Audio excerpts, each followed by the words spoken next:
টাঙ্গাইলের এক নববধূ বাসর ঘরে ধর্ষণের শিকার হলো স্বামীসহ ৩ বন্ধুর। প্রতিশ্রুতি ছিল এমন ৩ বন্ধুর যে আগে বিয়ে করবে তার স্ত্রীর সাথে ৩ জনই বাসর করবে। আর দর্শক আসসালামু আলাইকুম।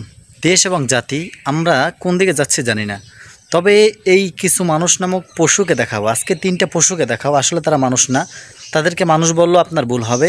আপনার এই টাঙ্গাইলের 3টা পশুকে দেখেন। এই 3টা পশু কি করছে জানেন? নিজের স্ত্রীকে, নিজের বিবাহ করা স্ত্রীকে 2 জন বন্ধুর কাছে রাখলো।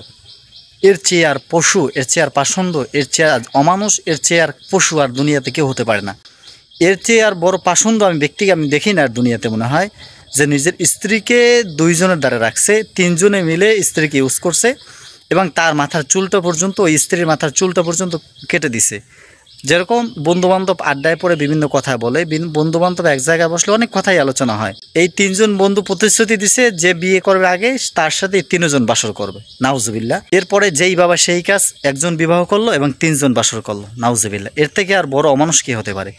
একজন মেয়ে বাবার কাছে সুরক্ষিত থাকে, একজন স্ত্রী স্বামীর কাছে সুরক্ষিত থাকে। পৃথিবীতে সবথেকে সুরক্ষিত স্থানই হয়েছে পিতার স্থান এবং স্বামীর স্থান। সেই সুরক্ষিত জায়গায় যখন রক্ষক যখন ভক্ষক হয়ে যায়, তার চেয়ে আর বড় জুলুমকারী আর কেউ হতে পারে না। যেই জায়গার ভিতরে সাধারণ একটা মানুষের স্ত্রীর দিকে অন্য কোনো মানুষ কুদৃষ্টি দিলে তার চোখটা উঠায় ফেলানোর অবস্থা হয়, সেই জায়গায় নিজের স্ত্রীকে আরেকজনের বিছানায় দিতেছে। এই সমস্ত কুলাঙ্গারদের কঠিন শাস্তি চাই। এই সমস্ত কুলাঙ্গারদের বাংলার জমিনে কঠিন শাস্তি দেওয়া হোক, যাতে ভবিষ্যতে এই সমস্ত কুলাঙ্গারদের মতো আর কুলাঙ্গার তৈরি না হয়। আপনারা কি বলেন অবশ্যই কমেন্ট সেকশনে কমেন্ট করে যাবেন, আর ভিডিওটা পর্যাপ্ত পরিমাণ শেয়ার করুন। আজকের ভিডিও পর্যন্তই। সকল ভালো থাকবেন, সুস্থ থাকবেন। আসসালামু আলাইকুম রহমতুল্লাহ।